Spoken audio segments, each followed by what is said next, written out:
So, Assalamu alaikum, Dr. Huma Aslam. Walaikum Salam. Thank you for sparing some of your precious time for us today. We are extremely thankful for you for this endeavor of yours.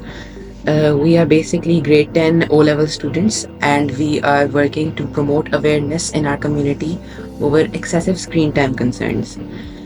We think it is an important issue that is not being addressed as much as it should be right now.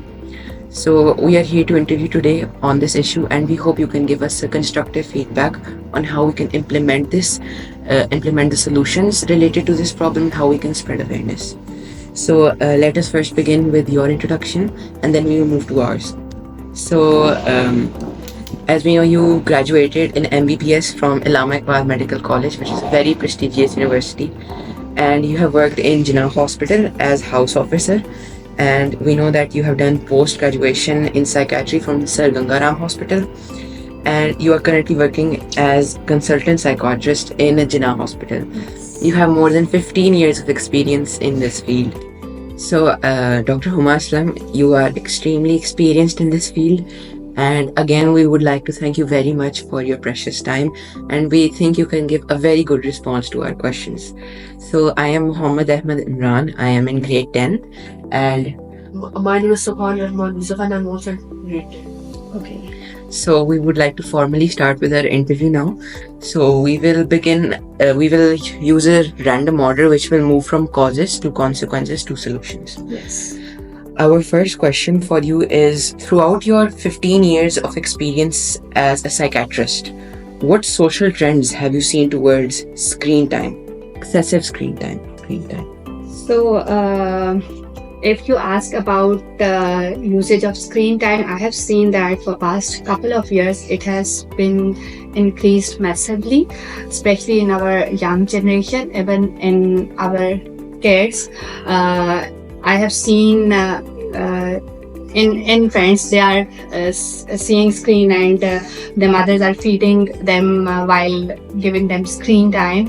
So it has increased massively over the past couple of years, especially after COVID, because during COVID time people were restricted to their homes and there were nothing to go out and look up to something. So they when they were restricted to homes, they have started using excessive screen time, and when parents were on screen, so children also have started seeing a lot of doing a lot of screen time.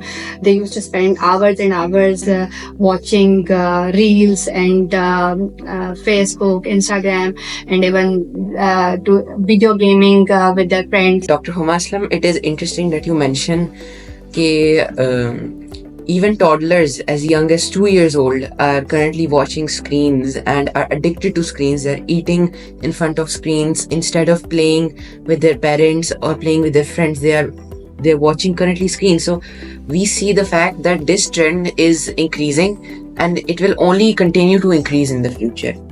That is something very interesting to note, and it is devastating for our future generations. Yes. Our next question is, has the frequency of depression and mental health cases in your clinic increased in recent years, and is it related to excessive screen time? Ahmed, you would be surprised to know, in my daily practice, I usually see 2 to 3 patients who are under 10 years of age, and usually parents bring them because of behavioral issues. So when you give excessive screen time to a child, their brain is still developing.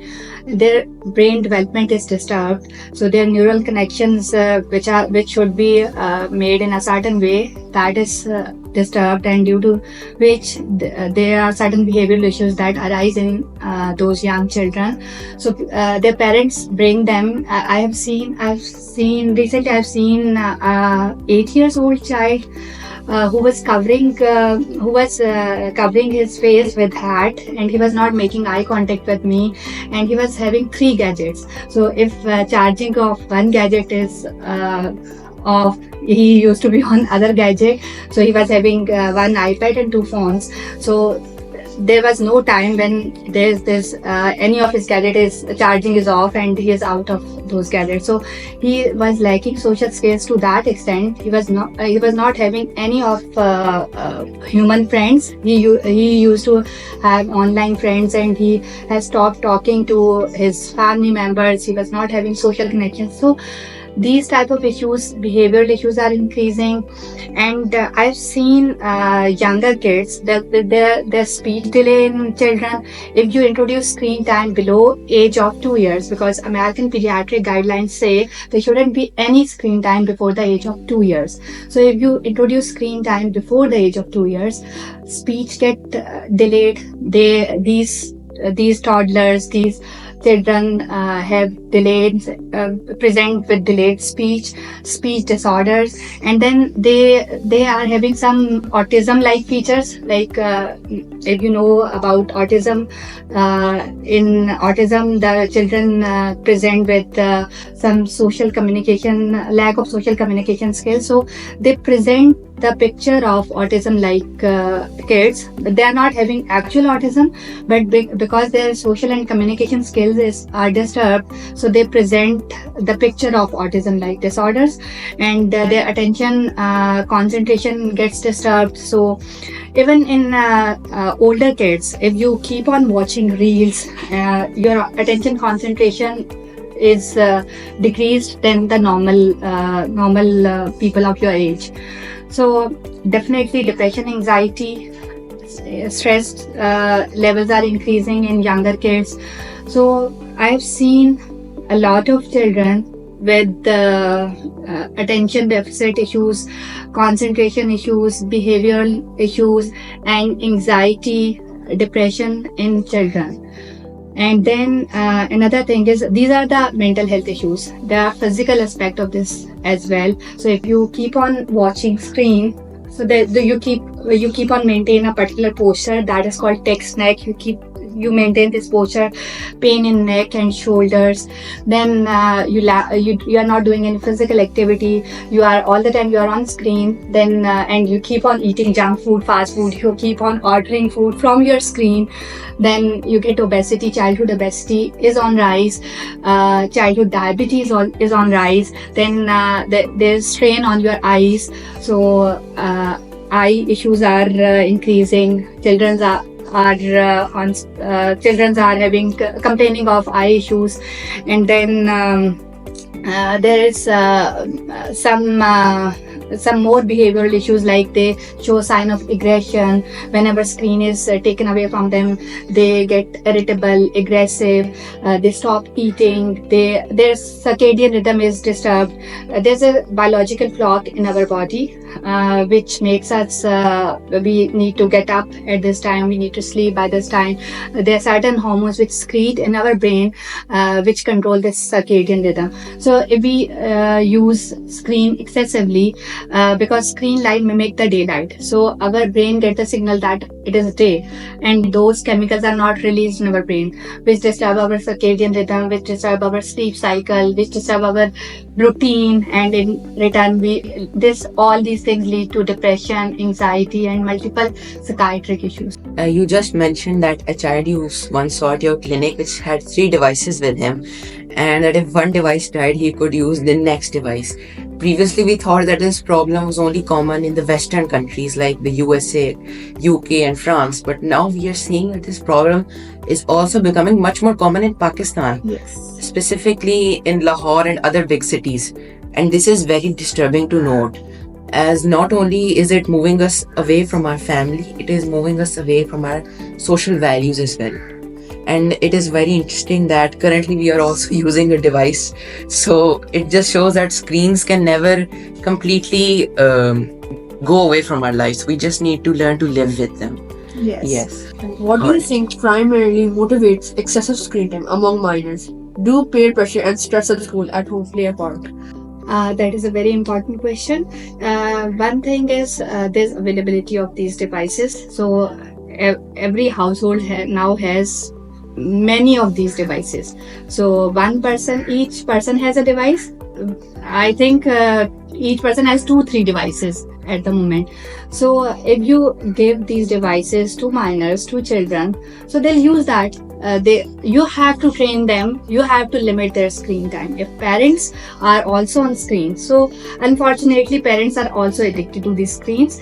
Whenever they come to home, they get busy on screen and they give children the screens as well, so they keep on watching screens, they eat food while using screen time, they do everything while having screen in their hands.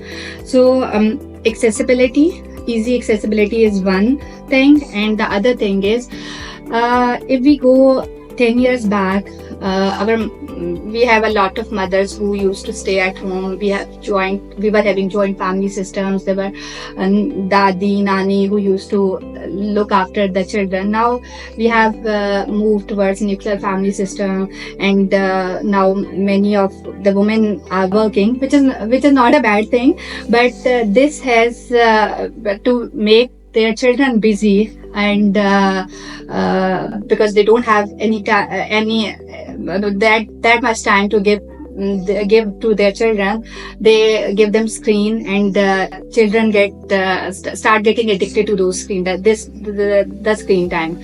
And so busy parental schedule, number 2 cause.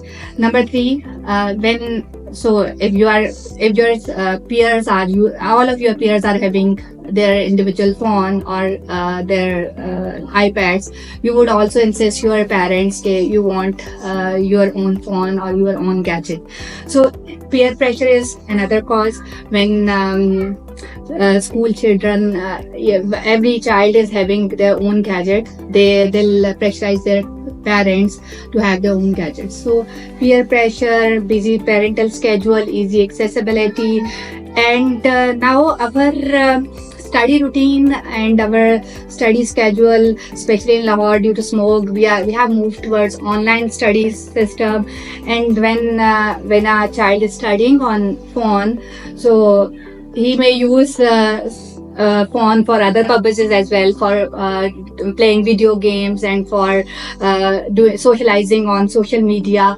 He'll use that because he is studying on phone is all the time in his hand, your gadget is all the time in his hand, so he'll use that for other activities. And if parents ask, why are you on phone, he'll say, I'm studying. So because the studies are on phone now, the concept of book is an old concept now. Children are more onto their gadgets, and they study on their gadgets, so this is also a cause of increased screen time. Do you think that social media is a cause of excessive screen time? Yes, definitely, and it is cause of depression and anxiety as well, because it is putting our children in undue comparisons. So people always show their best part on social media. I've seen people who are crying at my clinic, and if I open their profile, by seeing that profile, it seems that they are the most happiest person on this earth. So they always show the other part of the story, which they want to show to people. So this put others in undue comparisons, undue social pressures. So if child is going to vacations to another country, and he is putting pictures on social media, his peers and his class fellows would be jealous, would be thinking, why our parents are not taking us for these type of vacations. So undue comparisons, undue social pressure, undue race of getting more and more. So and there's no end to it. So it may end into depression and anxiety issues as well. Thank you. I also wanted to ask, do you think that usage of digital screens from a very small age impacts the upbringing of a child and leads them to mental disorders? Yes, this is very important question. So, I told earlier that American Pediatric Guidelines says there shouldn't be any screen time before the age of 2 years. So, up till 18 months, no screen time at all. 18 to 24 months, they can talk to their family members by using screen. Khala, Popo, any family member, they can talk to them. not playing game, not watching Coco Melon, not watching all these type of shows, but to talk to their family members. And 2 to 5 years, there should be only 1 hour a day, and that should be with some adult. There shouldn't be an independent screen time, because so there's no limitation. Now children are, even I have seen as young as 1.5 or 1 year old child is scrolling the screen and watching the reels. So these reels basically stimulate your brain, and when your brain is stimulated, it gives you dopamine. So when you go out, when you see certain things, you feel happiness. You go to vacation, you feel happiness. But this screen is giving you that much happiness in just seconds or minutes.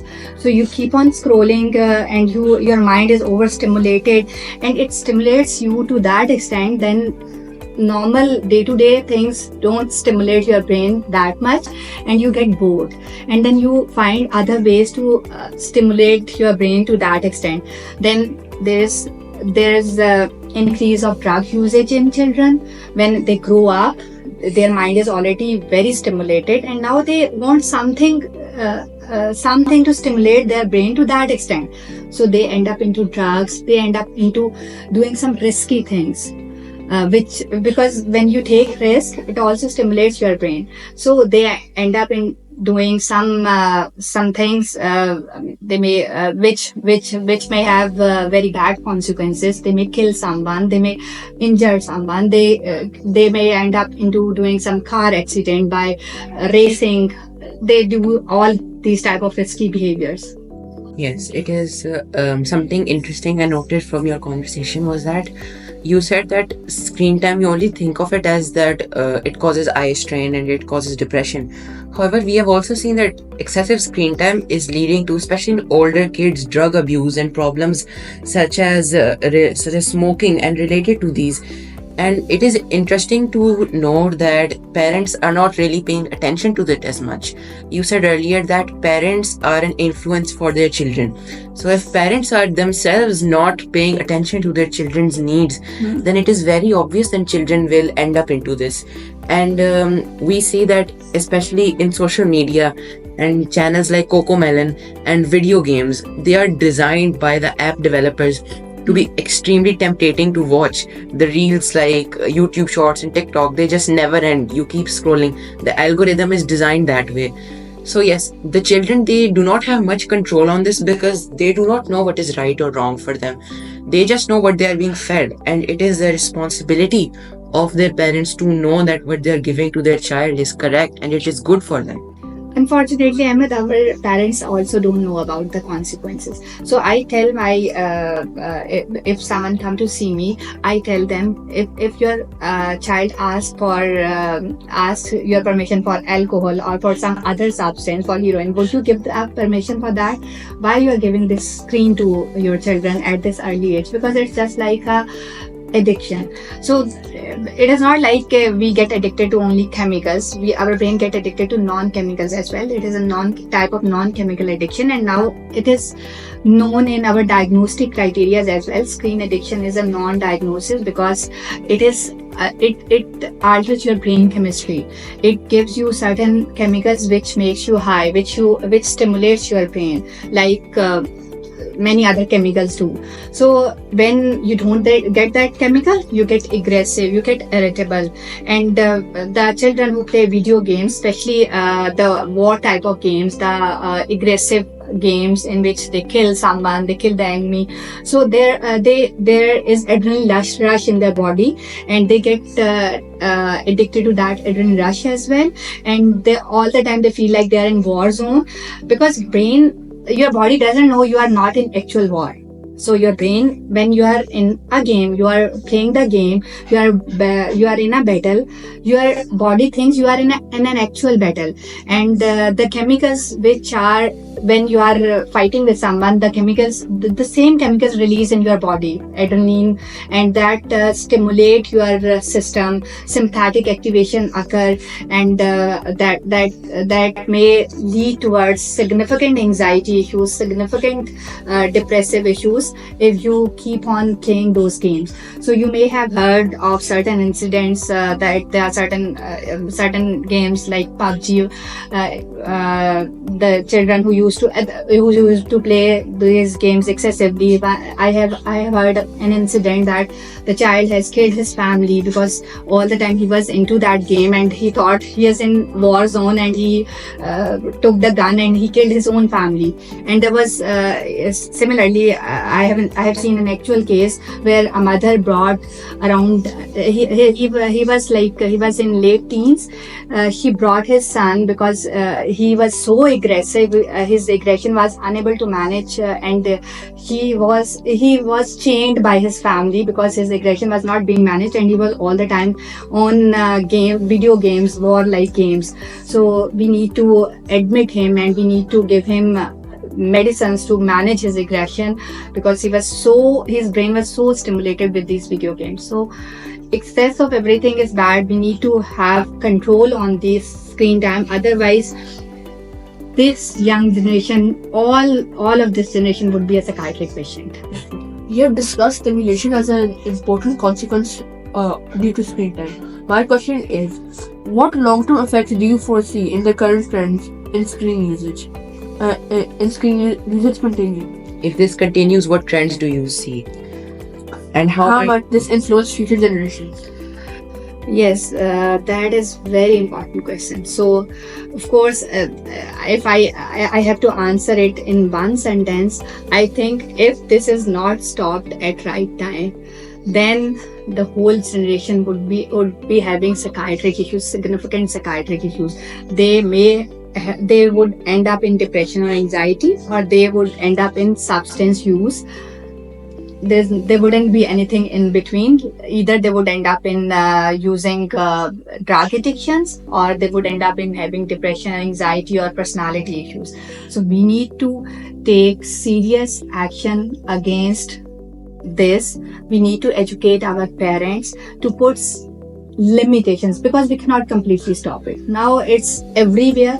We cannot completely stop it. So first thing is parents need to limit their screen time, because children are not listening what parents are saying. They are seeing what they are doing. So they'll copy. If the parent is using excessive screen time, the children would copy that. So you cannot limit their screen time if you don't limit your screen time. So first thing is parents need to limit their screen time, and we can start it by doing this, that whenever we wake up in the morning, the first thing we used to find our phone and we used to see that. We should stop this habit, because this shouldn't be first thing in the morning. Then screen time, we cannot say to our children that don't use screen time, but should they do then? We should be telling them what should they be doing when they are not using screen. There should be some physical activity. There should be some other games which we used to do in our childhood. We used to play Ludo. We used to play Carrom board. We used to play cards games with our siblings. Monopoly. We used to do these type of games, because in our area there we lack physical activity areas. We don't have big playgrounds. We don't have we don't have access to these things. So we can limit it by doing board games. Thank you. Would you recommend board games for people who have excessive screen time? Definitely. This is an excellent idea, because we cannot limit it by just saying don't use screen time, or by just telling them the consequences, because their brain is now dependent on this. Now we have to give them another activity in which they can make themselves busy to get out of that screen time. So for this, board game is an excellent idea, and it also gives you some dopamine rush when you play Ludo with your family, with your friends. When you win, you get dopamine. It gives you excitement as well.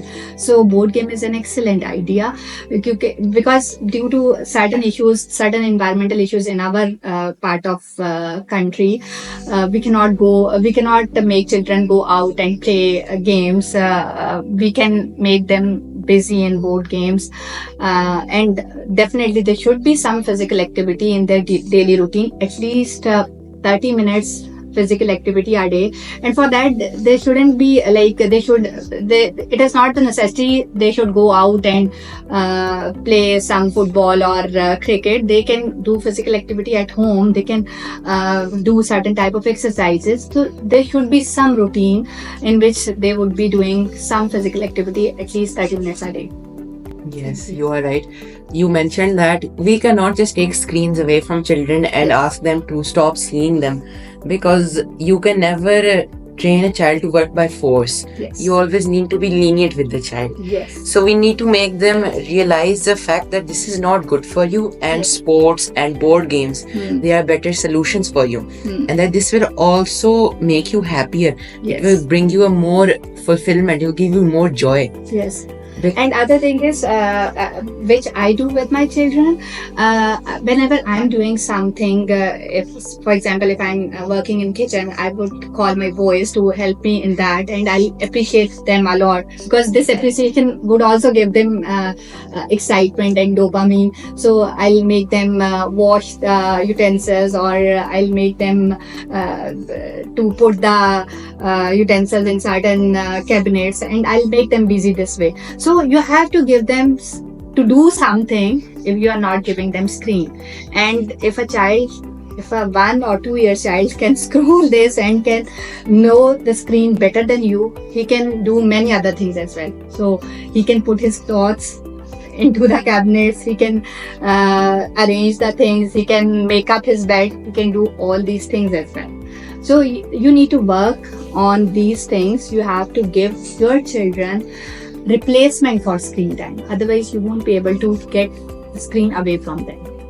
What can we do to spread awareness among our local community so that parents can know that the harm of screen time, and they can also further stop this in their children, the excessive screen time? What can we do to spread awareness? First of all, Ahmed and Subhan. Subhan. First of all, Ahmed and Subhan, this is very excellent step of yours that you have come all the way to me to get yourself enlightened about the consequences of increased screen time, and now you would be telling your colleagues as well. So this is one way, and other ways are we should start some campaigns on social media, on TV, on radio about the consequences of screen time. So because our parents also don't know about this, so we should be making our parents, our teachers aware about the increased screen time, and then we should be giving them some replacement activities, that these activities should be given to the children in place of screen time. So this way it can be reduced, and there should be certain limitations, like we cannot take away the gadgets completely from our children. We can give them for a certain time, like 1 hour a day, 2 hours a day, not at one time, but at divided time. 1 hour in daytime, 1 hour in the evening. So we can do like this, and that can also be done by as a token of appreciation for doing something. If he is completing his homework, or if he is doing certain things which he should be doing, then as an appreciation we can give him screen time. And the other way around, we can take his gadget if he is not following the instructions. So it should be done like this. The first step we need to follow is awareness, and many parents, because they are busy in their own lives, they don't understand the true scale of this problem. So we see in many developed countries, Scandinavian countries like Norway and Finland and Sweden, they have not completely finished out a screen time.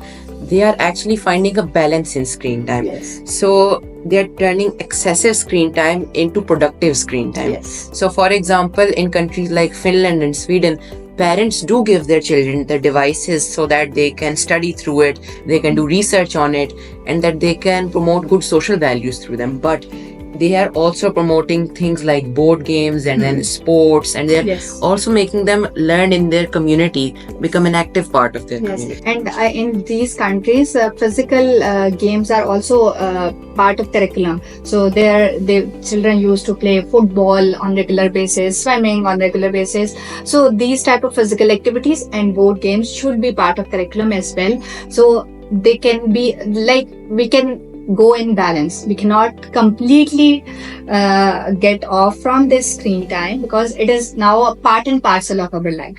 So we can go in a balance. That is the main purpose, and we should know the consequences of excessive screen time. How it can be damaging for our brains and for our children, and what it can do to our children in future. These consequences should be known to every parent. Then there should be certain restrictions, certain limitations for screen time. So, Bharat, do you have anything to say? Yes, I had one thing to say. Do you think if you implement more board games, for example, if you replace screen time with board games play, calling friends over and playing board games, will reduce the effects of screen time on our brains and health and our Yes. eyesight? So good thing is, when our mind and our brain is still developing, it can easily get off the consequences or harmful consequences the screen has caused. So if we introduce more board games, that would improve our social connections. If we call out our friends and family to our home, and we would play some board games, it would increase our social and communication skills as well, and also wean off the consequences of excessive screen time. Yes, humans need to adapt to these screens such that they are also beneficial for them, but they are Yes. also not in excess. Yes. We need to find smart solutions. Yes. So, thank you very much for your time, Dr. Huma Aslam. We are extremely grateful that you took out time for us and gave us such an excellent interview. We will certainly try to implement all these solutions and we'll do our best to spread awareness.